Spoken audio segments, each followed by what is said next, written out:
Shalom Bapak Ibu Saudara yang terkasih dalam Tuhan Yesus Kristus, puji nama Tuhan. Kembali lagi kita bersama-sama di hari Minggu yang indah ini untuk mengucap syukur kepada Tuhan dalam ibadah kita. Mari kita satukan hati kita, mari kita berdoa. Bapa, di dalam nama Tuhan Yesus Kristus kami mengucap syukur buat semua kebaikan kemurahan-Mu Tuhan yang menyertai kami Bapa sepanjang Bapa pekan yang telah kami lalui. Engkau Allah yang Maha Besar, Maha Kuasa, yang terus memberkati jalan kehidupan kami. Mari Tuhan, Engkau tutup bungkus kami semua dengan darah-Mu yang kudus. Pagi hari kami dengan pasukan perang malaikat-Mu, kami menolak setiap rancangan kejahatan apapun yang mau diberlakukan dalam segenap kehidupan kami. Kami berdoa Bapa, setiap kuasa Bapa yang ingin mengintimidasi kami di masa yang sukar ini Tuhan, roh masalah, sakit, penyakit, bahkan kekuatan virus corona di udara Tuhan, kami bersehati pagi hari ini. Kuasa yang kami ikat patahkan juga dalam nama Yesus tidak berkuasa. Kami lepaskan kuasa Allah, otoritas Tuhan Yesus Kristus untuk memimpin dan menyertai ibadah kami. Karena pertolongannya berasal daripada-Mu Bapa, membuat kehidupan kami diberkati. Kami menyerahkan segala kehidupan kami untuk beribadah kepada Tuhan. Kuduskan setiap pribadi kami, layakkan kami di hadirat-Mu. Di dalam nama Bapa, Putra dan Roh Kudus, dalam nama Tuhan Yesus kami memulai segala sesuatunya. Haleluya. Amin.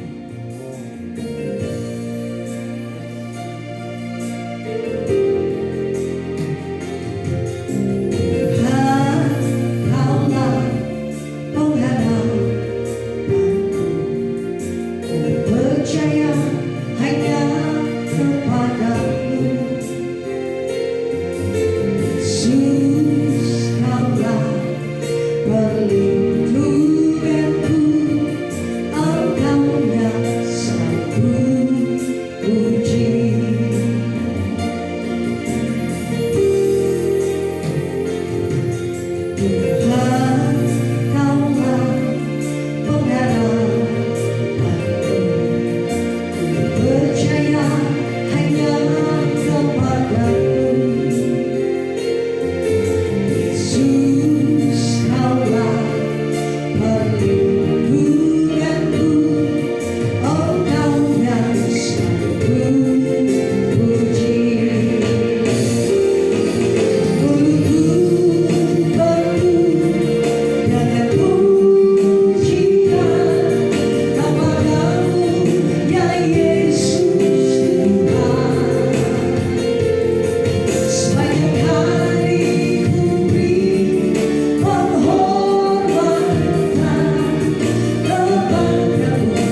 untuk melihat kebaikan dan kemurahan yang terus terjadi dalam hidup kita. Mari satukan hati kita Bapak Ibu Saudara, kita berdoa. Terima kasih Tuhan buat semua kebaikan kemurahan-Mu. Engkau Allah yang memberkati kami, Engkau Tuhan yang membuat kami hidup di dalam ketetapan-Mu. Engkau merancangkan kebaikan demi kebaikan untuk terjadi dalam hidup kami. Terima kasih Tuhan Yesus, di masa pandemi ini Tuhan, biarlah kami selalu tertanam, berakar dan bertumbuh, hasilkan buah Tuhan. Karena kami percaya itulah yang terbaik dalam hidup kami, agar apa yang kami kerjakan dan usahakan dalam kehidupan kami di bumi ini, kami terus diberkati oleh Tuhan. Terima kasih Roh Kudus, terus berkarya menguasai seluruh hati kami, di dalam nama Tuhan kami Yesus Kristus. Haleluya, amin. Terima kasih Roh Kudus.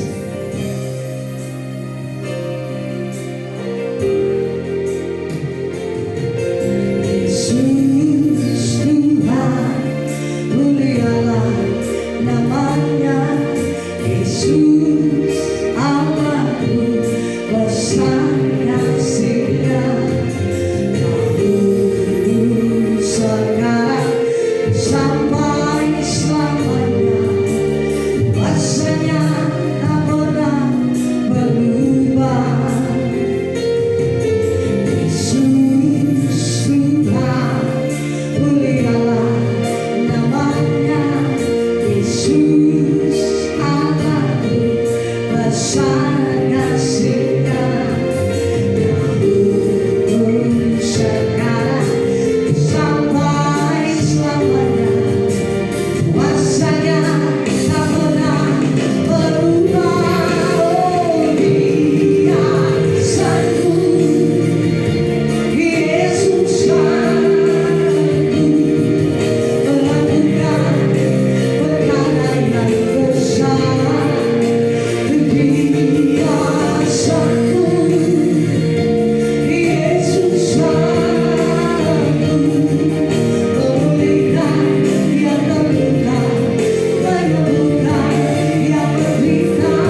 Engkau adalah Allah yang dahsyat, Allah yang berkuasa, Allah yang menulis setiap sisi kehidupan kami, setiap detik perjalanan hidup kami.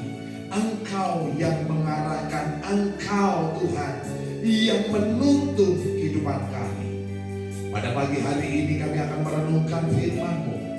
Urapi hamba-Mu dengan roh wahyu dan hikmat, agar hamba-Mu dapat menyampaikan firman ini dengan kata-kata yang sederhana, tetapi penuh dengan kuasa dan otoritas yang berasal dari surga.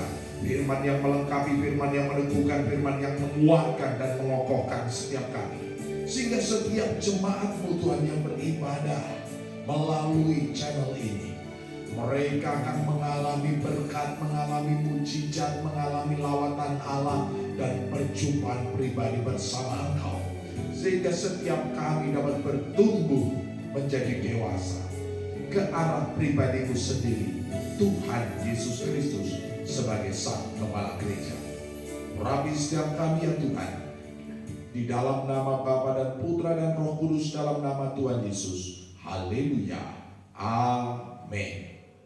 Puji nama Tuhan, saudara. Kita akan merenungkan firman Tuhan pada pagi hari ini yang saya ambil dalam 1 Samuel pasal yang ke-16 ayat yang ke-7. 1 Samuel pasal 16 ayat yang ke-7. Demikianlah firman Tuhan. Tetapi berfirmanlah Tuhan kepada Samuel, janganlah pandang parasnya atau perawakannya yang tinggi, sebab aku telah menolaknya. Bukan yang dilihat manusia, yang dilihat Allah. Manusia melihat apa yang di depan mata, tetapi Tuhan melihat hati. Judul renungan kita pada pagi hari ini adalah korban stereotipisasi. Sekali lagi saya ulang, korban stereotipisasi. Saudara, mungkin di hari-hari ini seringkali kita mendengar sebuah cerita bagaimana COVID-19 ini membawa perubahan yang luar biasa. Beberapa waktu lalu ada sebuah siaran di televisi swasta. Seorang sarjana dari sebuah universitas yang sangat terkenal pulang ke daerahnya atau pulang ke kampungnya dan mulai bertani. Ada orang-orang yang berkomentar, sekolah tinggi-tinggi kok cuma jadi petani. Emang ada yang salah menjadi petani? Mungkin kita sering mendengar ungkapan, cantik-cantik kok mau jualan di pasar. Emangnya yang jualan di pasar gak boleh cantik? Atau mungkin saudara pernah mendengar seorang cucu orang terkaya di Indonesia, dia menjadi seorang biarawati, sehingga banyak netizen atau orang-orang menanggapi, loh cucu orang paling kaya di Indonesia kok mau-maunya jadi biarawati? Atau mungkin ada orang yang berkata, sekolah tinggi-tinggi cuma jadi pelayan gereja, sarjana kok ngojek. Nah, atau mungkin saudara pernah mendengar sebuah ungkapan, anak-anak STM itu nakal-nakal. Emangnya anak STM semua nakal? Sekolah di situ pandai-pandai, orang-orang yang sekolah di situ pandai-pandai. Emang sekolah di tempat lain tidak pandai? Nah, saudara yang terkasih dalam nama Tuhan Yesus, bahkan seorang nabi yang bernama Samuel menjadi korban stereotipisasi, saudara. Di sini dikatakan bahwa Samuel melihat orang-orang yang hebat, orang-orang dengan perawakan yang hebat. Wah, ini calon raja, wah ini calon pejuang yang hebat. Tetapi Tuhan berkata, bukan yang dilihat manusia. Karena apa? Pendapat pada masa itu, seorang raja adalah orang yang perawakannya hebat, tinggi, orang yang perkasa. Sementara Alkitab berkata dalam 1 Samuel 16 ayat 12 dikatakan, kemudian disuruhnyalah menjemput dia. Ia kemerah-merahan, Daud kemerah-merahan, matanya indah dan parasnya elok. Lalu Tuhan berfirman, bangkitlah, urapilah dia, sebab inilah dia. Samuel menjadi korban stereotipisasi bahwa seorang yang matanya indah, parasnya elok, wajahnya kemerah-merah, tidak cocok menjadi seorang pejuang, tidak cocok menjadi seorang tentara, tidak cocok menjadi seorang raja. Dunia sedang mengarahkan kita kepada hikmatnya, saudara. Kalau kita belajar dalam Yakobus pasal 3, ada bermacam-macam hikmat. Hikmat dari dunia, hikmat dari nafsu manusia, hikmat dari setan-setan, hikmat dari kelemah lembutan, dan hikmat dari atas. Dunia sedang menggiring kita dengan hikmatnya, sehingga kita menjadi korban stereotipisasi. Pertanyaannya, apa itu stereotipisasi? Stereotip atau stereotipisasi adalah generalisasi yang berlebihan terhadap seseorang, terhadap sebuah kelompok, berdasarkan sifat-sifat umum dari kelompok itu. Contoh tadi, anak STM itu nakal-nakal, berarti yang masuk STM pasti nakal. Ya tidak, banyak anak-anak STM yang berhasil. Mungkin kita juga sering mendengar, oh suku itu pemarah, oh suku itu kerjaannya jadi kolektor, oh suku itu pelit, oh suku itu ramah, oh suku itu memang tukang pesta. Emangnya semua dari suku itu melakukan seperti yang dipikirkan banyak orang? Tentunya tidak, saudara. Mengapa hal ini penting, saudara?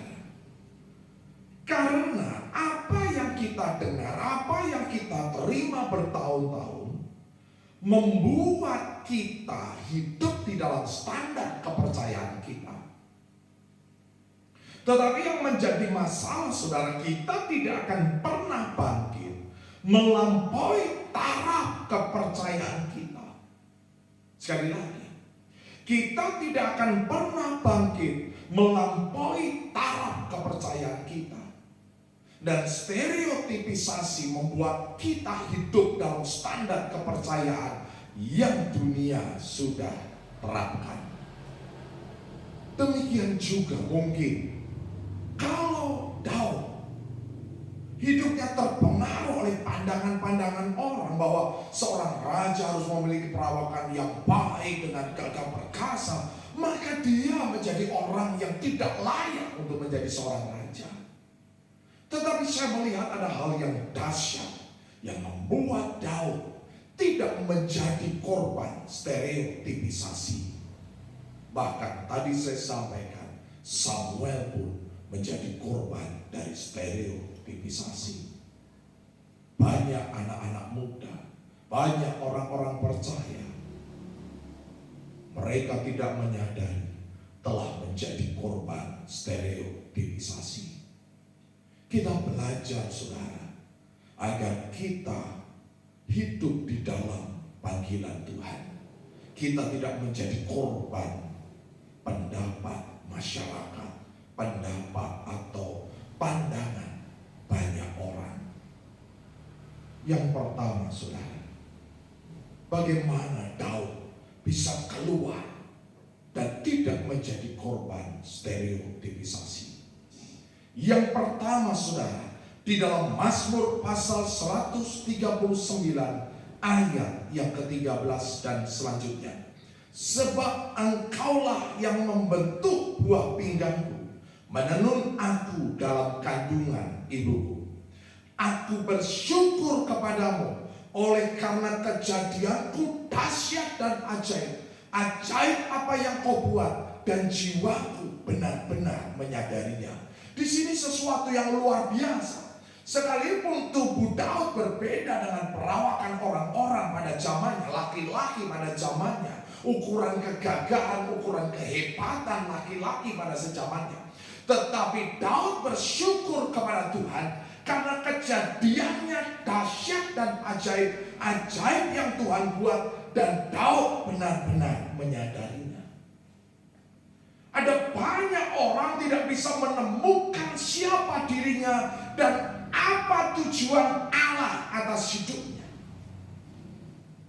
Sehingga hidupnya terpengaruh oleh kata orang. Bahwa kalau tidak menjadi ini, kamu tidak akan berhasil, hidupmu akan susah dan lain sebagainya. Tetapi Daud menyadari bahwa Tuhan punya tujuan atas kelahirannya. Alkitab berkata dalam Yesaya pasal 43 ayat yang keempat, oleh karena engkau berharga di mataku dan mulia. Alkitab berkata karena engkau berharga di mataku dan mulia, kata Tuhan. Tuhan menciptakan kita dengan kualitas yang unik. Karakteristik fisik, latar belakang, kemampuan mental, kepribadian kita, talenta kita memperlengkapi apa yang ada dalam kehidupan kita. Maka saudara yang terkasih dalam nama Tuhan Yesus, apakah salah sekolah tinggi menjadi seorang petani? Tidak. Tuhan sudah membentuk dia. Apakah salah seseorang, anak orang kaya, menjadi seorang pelayan Tuhan, menjadi seorang biarawati, atau mungkin menjadi seorang guru dengan gaji yang biasa saja? Apakah salah? Tidak. Tuhan membentuk dia. Maka saudara yang terkasih dalam nama Tuhan Yesus, temukan siapakah saudara. Apa tujuan Allah atas hidupmu? Maka kita tidak akan menjadi korban stereotipisasi. Yang kedua saudara, di dalam Yosua pasal yang pertama, ayat yang ke-7 dan ayat yang ke-8. Hanya kuatkanlah dan teguhkanlah hatimu. Dengan sungguh-sungguh bertindaklah hati-hati sesuai dengan seluruh hukum yang telah kuperintahkan kepadamu oleh hambaku Musa. Perhatikan, janganlah menyimpang ke kanan atau ke kiri, supaya engkau beruntung kemanapun engkau pergi. Janganlah engkau lupa memperkatakan kitab Taurat ini, tetapi renungkanlah itu siang dan malam, supaya engkau bertindak hati-hati sesuai dengan segala yang tertulis di dalamnya. Sebab dengan demikian perjalananmu akan berhasil dan engkau akan beruntung. Ketika kita tahu siapa diri kita, kita tahu gambar diri kita, kita tahu tujuan Tuhan membentuk kita, maka kita akan fokus kepada destiny kita. Alkitab berkata jangan menyimpang ke kanan dan ke kiri. Dan percayalah ketika engkau berjalan dalam destinimu, Alkitab berkata kamu pasti berhasil dan beruntung menjadi siapapun engkau, bekerja sebagai apapun engkau. Ketika kita berjalan dalam destiny kita, kita pasti berhasil dan beruntung. Yang ketiga saudara, di dalam 1 Samuel pasal 16 ayat yang ke-13. Samuel mengambil tabung tanduk yang berisi minyak itu dan mengurapi Daud di tengah-tengah saudara-saudaranya. Sejak hari itu dan seterusnya berkuasalah roh Tuhan atas Daud. Yang ketiga, berjalan dalam pengurapan Tuhan. Tuhan sudah mengurapi kita dengan urapan iman dan urapan raja. Urapan raja membuat kita memiliki otoritas terhadap marketplace kita, terhadap pekerjaan kita. Urapan iman membuat kita berkenan di hadapan Tuhan. Dan Alkitab berkata orang-orang yang diurapi Tuhan, maka di situ berkuasa roh Tuhan. Apa yang dikerjakannya berhasil.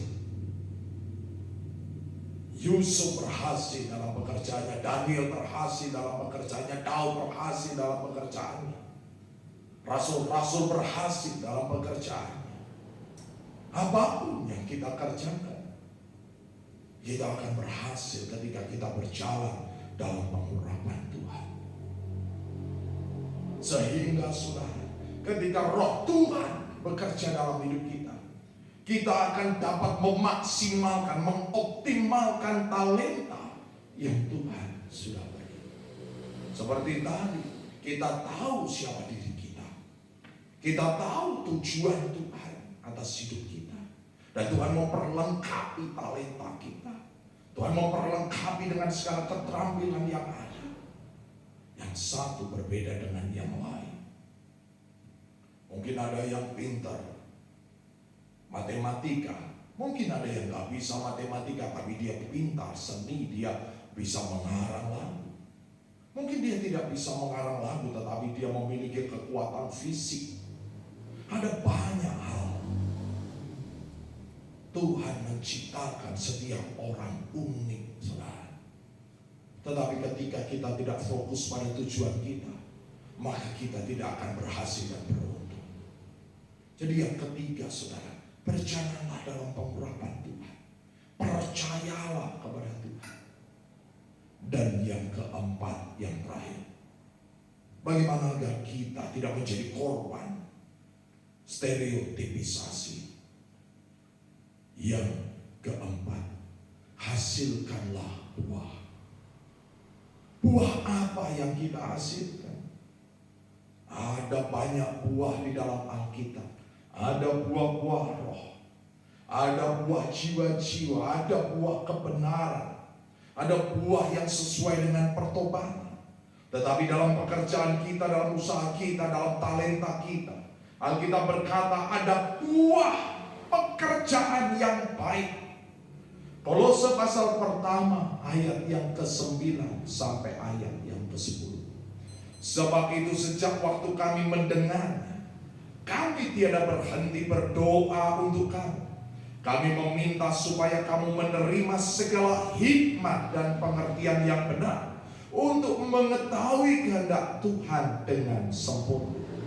Sehingga hidupmu layak di hadapannya, serta berkenan kepadanya dalam segala hal. Dan kamu memberi buah dalam segala pekerjaan yang baik, dan bertumbuh dalam pengetahuan yang benar tentang ada sebuah buah yang disebut sebagai warisan kehidupan.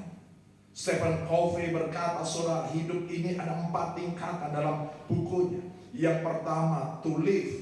Yang kedua, to love. Yang ketiga, to learn. Dan yang keempat, to legacy atau warisan kehidupan. Hidup bukan hanya sekedar makan, mencari kebutuhan fisik to live. Tetapi orang juga perlu to love, saling mengasihi. Tetapi bukan hanya itu saja, kita perlu to learn, kita perlu terjadi transformasi, ada perubahan dalam kehidupan kita. Tetapi jika semuanya sudah tercapai, kita perlu, saudara, dan manusia rindu untuk memberikan warisan kehidupan. Sebuah warisan yang tidak bisa dimakan oleh rayap dan lengan. Hasilkanlah buah pekerjaan yang baik dan bertumbuh dalam pengetahuan yang benar tentang Allah. Biarlah melalui firman ini kita tidak lagi menjadi korban stereotipisasi. Kita tidak menjadi korban pandangan-pandangan yang general, yang berlebihan atas seseorang karena kelompok. Seperti tadi, apakah tidak boleh orang kaya, anak orang kaya menjadi pelayan Tuhan? Apakah anak orang kaya harus menjadi sesuatu yang lain? Apakah salah seorang sarjana kembali ke desa, membangun desa, menjadi petani? Enggak. Tapi ketika dia hidup dalam panggilannya, saya percaya dia akan menghasilkan buah-buah, dan buah itu sampai kepada kekekalan. Haleluya. Amin.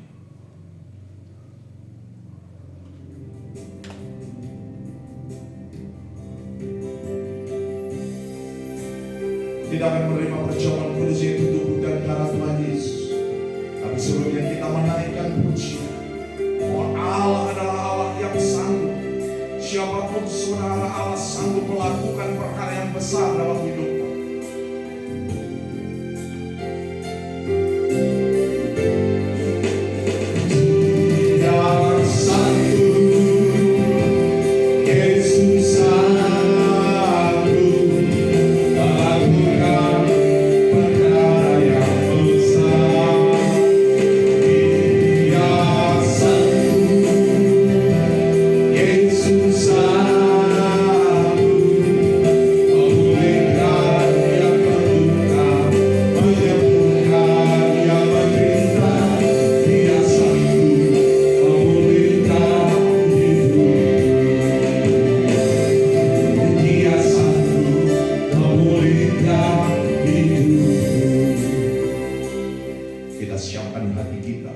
Untuk menerima perjamuan kudus yaitu tubuh dan darah Tuhan Yesus.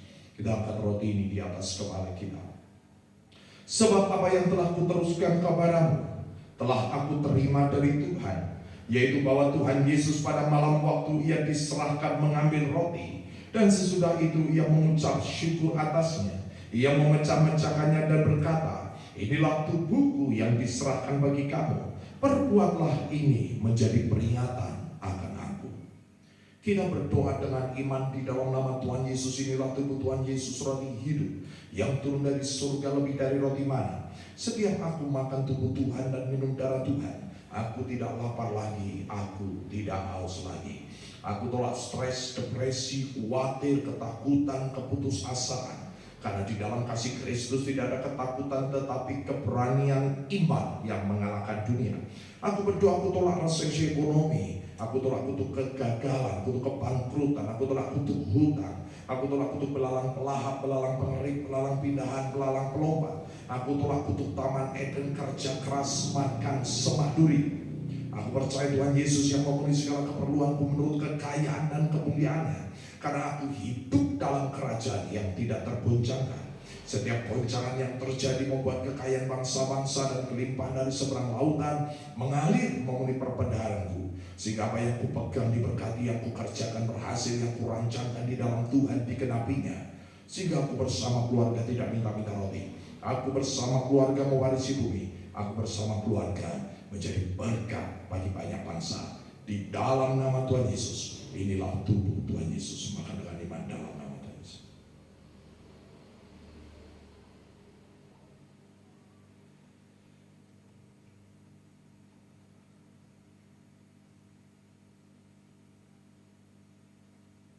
Demikian juga yang mengambil cawan. Sesudah makan lalu berkata, cawan ini adalah perjanjian baru yang dimeteraikan oleh darahku. Perbuatlah ini setiap kali kamu meminumnya menjadi peringatan akan aku. Sebab setiap kali kamu makan roti ini dan minum cawan ini, kamu memberitakan kematian Tuhan sampai ia datang. Kita berdoa di dalam nama Tuhan Yesus. Inilah darah Tuhan Yesus, darah yang kudus, darah yang suci, darah yang berkemenangan. Tuhan Yesus dipukuli, dinodai, dicambuk, ditombak, disalibkan untuk menanggung kutuk penderitaanku dan kesengsaraanku. Dan dengan bilur-bilur Tuhan Yesus semua penyakitku sudah sembuh. Sistem imunku diperkuat, roh jiwa dan tubuh terpelihara sempurna. Sehingga semua virus, bakteri, sakit, penyakit, bahkan virus COVID-19 tidak berkuasa. Aku sudah hidup dan menerima urapan imam dan urapan raja. Suatu hari nanti aku bersama keluarga dan orang-orang kudus akan diangkat ke awan-awan, masuk ke dalam perjamuan pernikahan anak domba untuk memperoleh hidup yang kekal di dalam nama Tuhan Yesus. Inilah darah Tuhan Yesus. Minum dengan iman dalam nama Tuhan Yesus.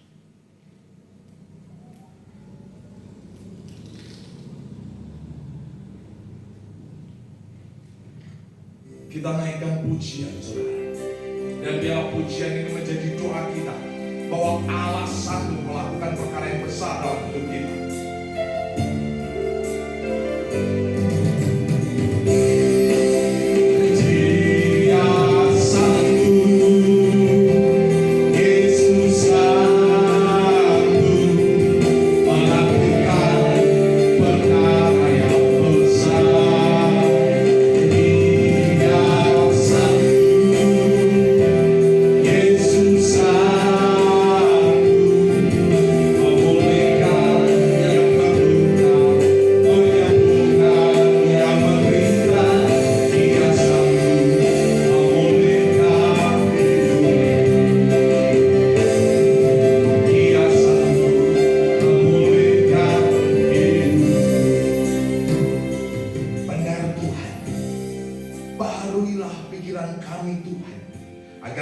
memiliki pikiran dan perasaan seperti yang Kau pikirkan, agar kami tidak menjadi korban stereotipisasi masyarakat atau orang-orang di dunia ini, agar kami terus hidup dan berjalan di dalam hikmat yang berasal dari Engkau, yang tersembunyi di dalam pribadi-Mu Tuhan. Bapa di surga, singkapkan mata roh kami untuk mengetahui rahasia-rahasia kerajaan-Mu, sehingga kami tidak terbelenggu oleh kata orang, tetapi kami percaya bahwa Engkau menciptakan kami dahsyat dan ajaib. Ajar kami Tuhan untuk menyadarinya, bahwa kami berharga di mata-Mu. Engkau Tuhan yang telah menulis kami di kitab-Mu. Engkau memiliki tujuan dalam kehidupan kami, maka ajar kami untuk fokus dan tidak menyimpang ke kanan dan ke kiri. Bapa di surga, terima kasih atas anugerah-Mu. Dan biarlah setiap kami tidak lagi ragu di dalam melangkah, agar apa yang kami kerjakan dapat menghasilkan buah-buah kekekalan yang berkenan di pemandangan. Berkati setiap jemaat-Mu Tuhan, sehingga apa yang dipegang diberkati, yang dikerjakan berhasil, dan apapun yang mereka rancangkan, Engkau sendiri yang menggenapinya. Baiklah jemaat Tuhan, angkatlah kedua tanganmu, arahkan mata rohanimu, dan terimalah berkat dari Tuhan. Diberkatilah kau yang tertanam di dalam taman Tuhan. Diberkatilah kau laki-laki, kau menjadi pohon terpantin kebenaran, tanaman kesukaan Tuhan yang menceritakan tentang keagungan Tuhan. Diberkatilah kau para wanita, kau menjadi pohon anggur yang manis dan lebat, yang tak pernah mengalami kekeringan sekalipun pada musim kemarau. Pakaianmu adalah kekuatan dan kehormatan, dan engkau akan tertawa tentang hari depanmu. Diberkatilah kau anak-anak muda, kau menjadi tunas zaitun yang berjalan dalam wibawa dan otoritas Allah. Seperti anak panah di tangan pahlawan, demikianlah hidupmu di tangan Tuhan. Tuhan Yesus datang untuk memberi hidup-hidup dalam kelimpahan, maka engkau bersama anak cucumu tidak minta-minta roti. Engkau bersama anak cucumu mewarisi bumi. Terimalah segala berkat Allah, Abraham, Ishak, dan Israel jasmani rohani. Persekutuan kasih dalam Tuhan Yesus Kristus, sukacita damai sejahtera dalam kuasa Roh Kudus menyertai kehidupan kita sampai Maranatha. Yang percaya sama-sama katakan amin.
Tuhan Yesus memberkati. Amin.